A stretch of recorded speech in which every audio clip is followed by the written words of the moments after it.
Welcome back to the Millionaire Real Estate Agent here with Nathan Najib, the blueprint to help you become a millionaire real estate agent.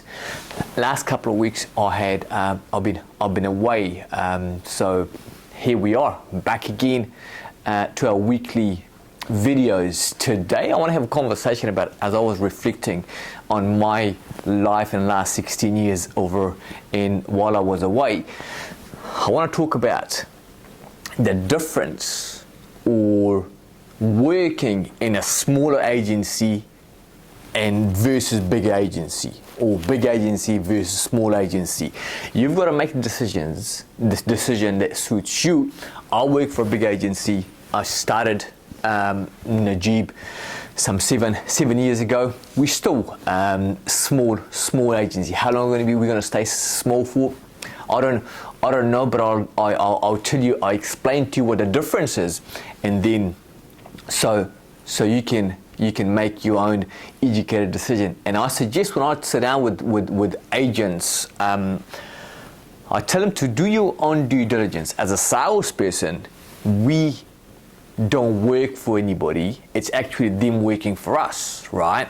It's actually the agency that work for us. Like, what do they bring to the table, and how they can add value to your life as a salesperson, what kind of trainings they do, what kind of mentorship they do, how they can help you become the best agent if that's what your appetite is, if that's what you want to do.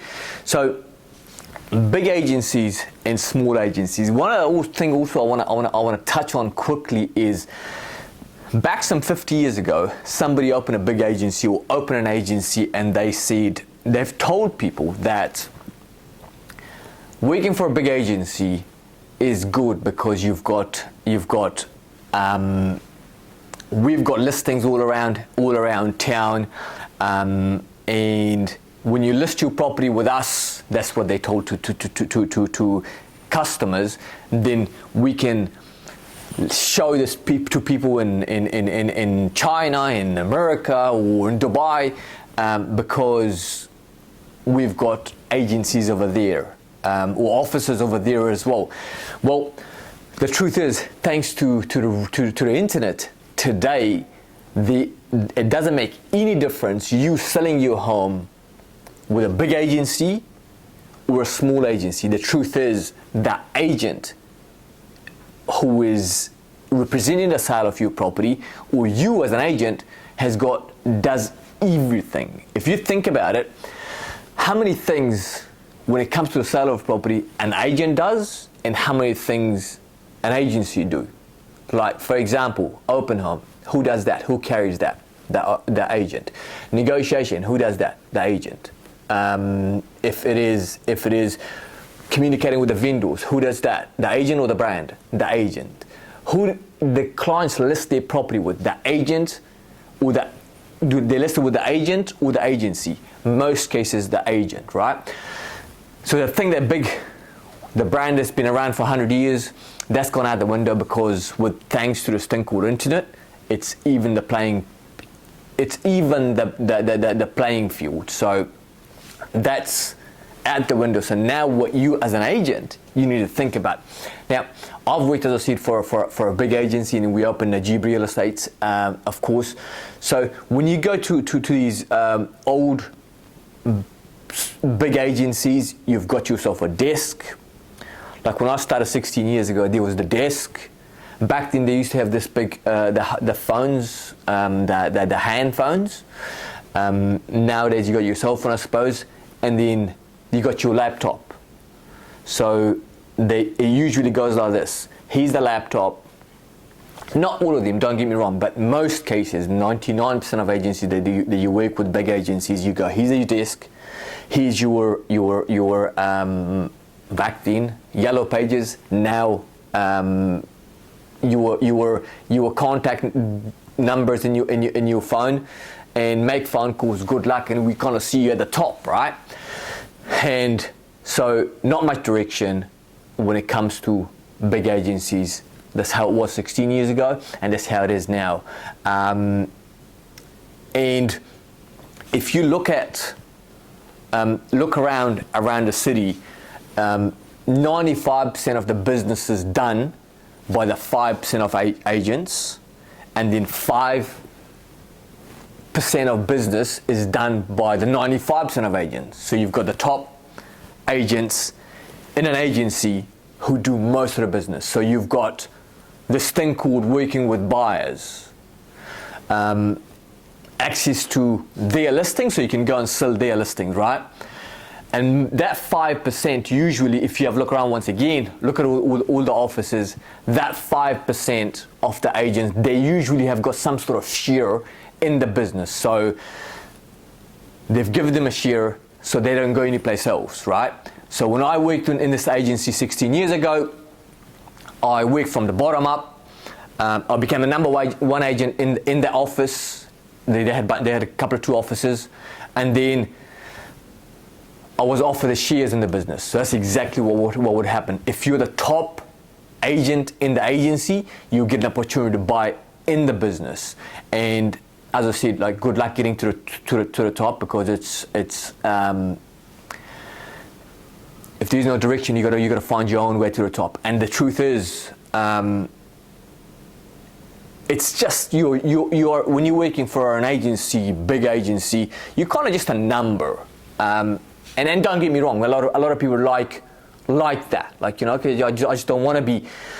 I want to be an average agent, and I like to go to the office when I want to, and not be accountable. I don't want to report to anybody, because I'm just working this thing part-time, so I just want to make a few sales a year kind of thing. And they actually like it, because why? Because average, if you're just an average agent, which that's what they call bums on seats, right? Big offices, seats everywhere, so you just sit you down and you just do your sales, 1 or 2 sales or 3 sales a month if you're lucky. Usually it's 1 sale a month, and you don't bother them, and they don't have to give you shares in the business, right? So if average is what you like to do, that's a nice place for you to stay. And so things are done in an old school way. And so that's what the big agencies do. Like, you know, they don't like the hubris. They don't like you to be selling 100 sales a year, because once you do that, what happens? When you become top performer, you now demand things, like, you know, the way they do things, maybe you don't like it. That's what happened to me, right? I was like, oh no, that's not how I like it. It needs to be changed. And then they said, okay, here's some shares for you, and so they can tie me up, and then we can keep on carrying on how we used to do things, right?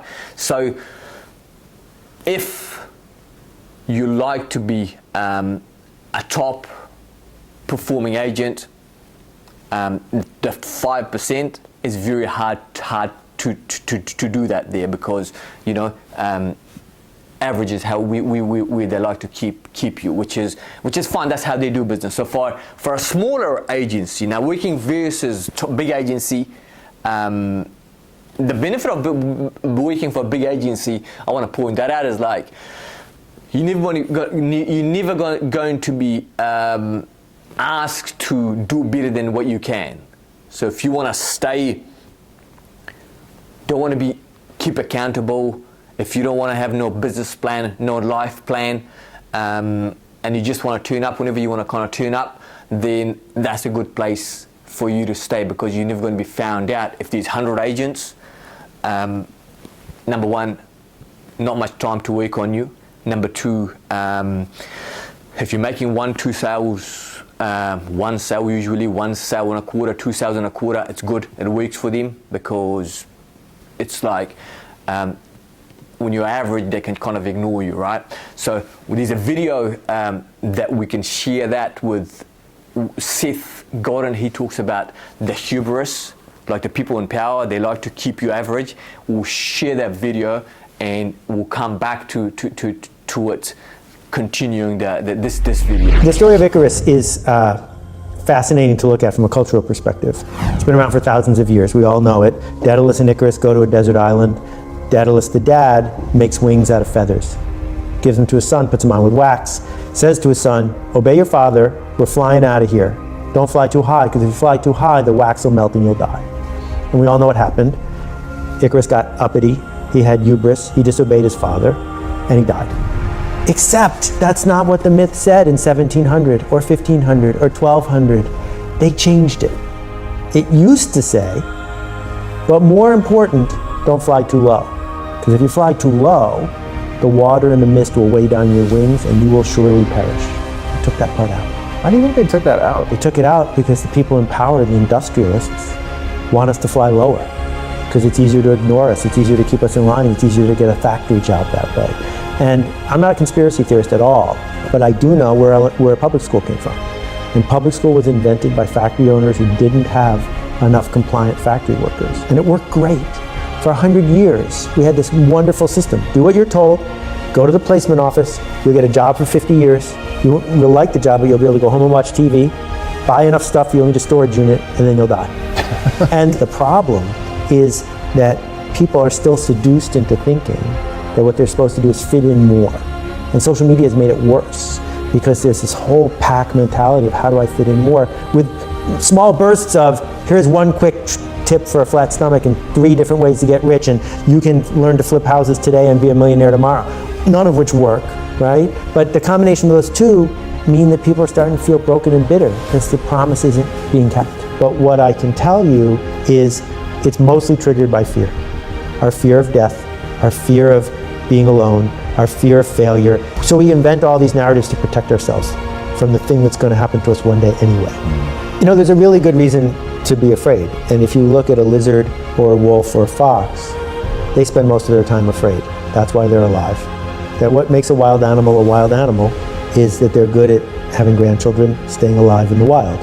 Well, we evolved from that, and it worked when we were cavemen or in the jungle, because if you hear a twig snap and you don't run away, that's it, it's over.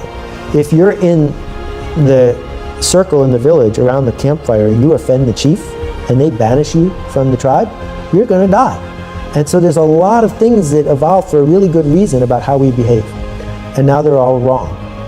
That the thing that you're trying to avoid with saber-toothed tigers or the campfire, the opposite is true if you want to do public speaking, make a presentation, do sales, invent something new. The harder we make it go away, the more powerful it becomes because it's at our brainstem, our amygdala. It's very powerful. So the alternative is to say, oh, welcome back. Thanks for letting me know I'm onto something. And that narrative is something that we can learn to do. And we can do it with fear, not without fear, but do it with fear. Because over time, it's like athletics. We can train ourselves to get better at it. And what we find is that as a parent, as a clerk at 7-Eleven, as a 3rd grade teacher, we could dig deep into emotional labor. Not the physical labor of digging a latrine, but the emotional labor of sitting when we feel like running, of whispering when we feel like yelling. We could dig deep and say, in this moment, I'm going to choose to be the best version of myself and seek possibility. And then what happens, more often than not, is the world responds by inviting you to play on a bigger stage. And it turns out that that's a life, that you can build an entire life merely doing that. And so there's an enormous amount to be said for accepting the fact that you're going to die, accepting the fact that it's all going to go away. What are you going to do in the meantime? People who have the hubris to dream of something bigger change the status quo. Now, the small agency, working for a small agency, usually a smaller agency, is founded by somebody who's been in the business for a little while. They've been, like, I know there's a couple of other agencies that, you know, they have the agents who, the owners of the business, they haven't been in the business for a while at all. But if you find the right small agency to work with, usually the guy who runs the business has been in the business for a while, usually a top performer. Usually they've got systems and processes. So there's going to be mentorship, there's going to be accountability, there's going to be numbers that are going to be tracked. And if you're lazy, as I said, secretly lazy behind the closed doors, you're going to be found out pretty quick. So you probably don't want to, if you want to be an average agent, you probably don't want to, that's not something you would want to entertain. You want to stay in this pool here, where you can hide amongst other average agents. There's going to be a bit of pressure because usually the guy that owns the small agency has got high standards, has got values, has got that you got to obey by, right?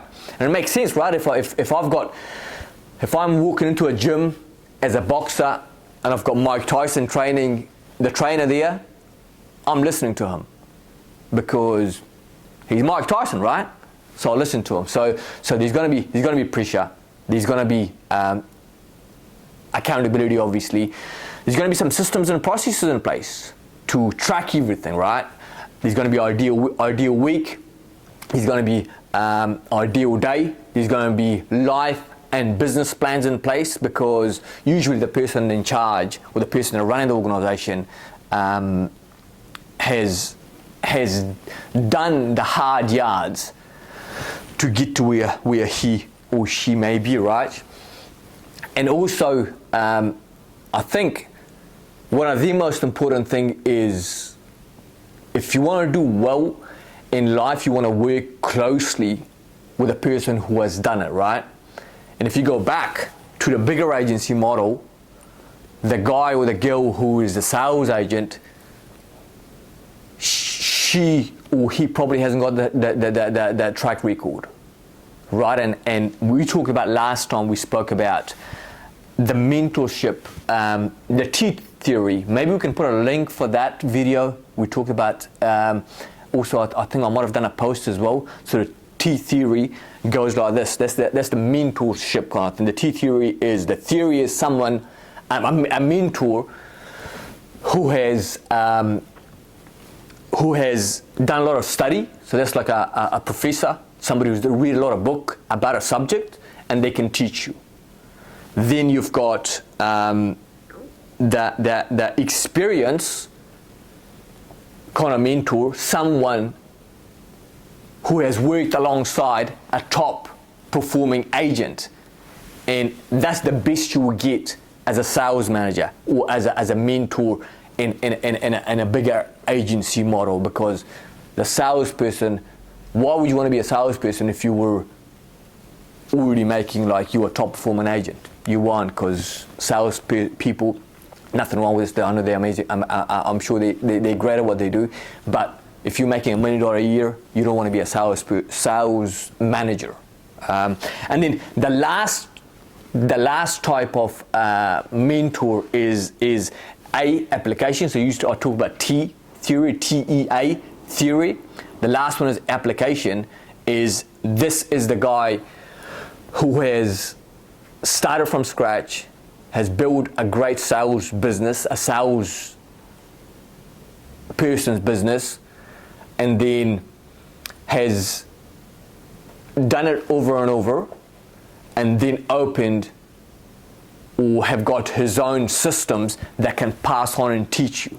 So that's what I call a trifactor. That's kind of mentor. I still have, and you need as well if you want to go a long way. And then also, when you're working in a small agency, obviously, as I said, there's going to be system. The system that we talk about, mindset, skill set, and systems, which is to become a top sales person or a real estate agent, is these 4 things that you need to do. Is prospecting, listing, selling, and negotiating. And usually the person in charge of a smaller agency, they will help you get better in those four skills, right? Where in a big agency, as I said, you got the buyers that you're working with. Like, it doesn't make sense to me as an agent, why the hell would you work with buyers? Buyers can go jump on the internet nowadays on Trade Me and find out their own properties. Like, it just doesn't make sense to me to get a work with buyers, right? And then in a smaller agency, usually opportunity to grow, number one, and become a leader, learn to become a leader, and potentially own a piece of the organization and become wealthy. And if there was anything, if we were looking to any business or anything that you want to get into, is obviously to do well for yourself, right? To create wealth, and usually there's an opportunity in a smaller agency to be able to do that if you're prepared to put in the hard yards.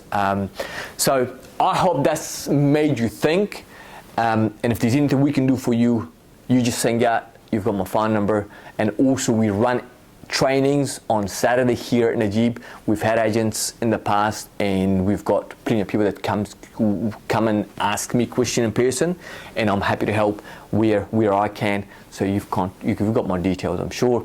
Contact me and subscribe to the channel, so as we put the videos out, you can get an alarm to watch it. Take care, and we'll see you guys next week. Salute. Thank you.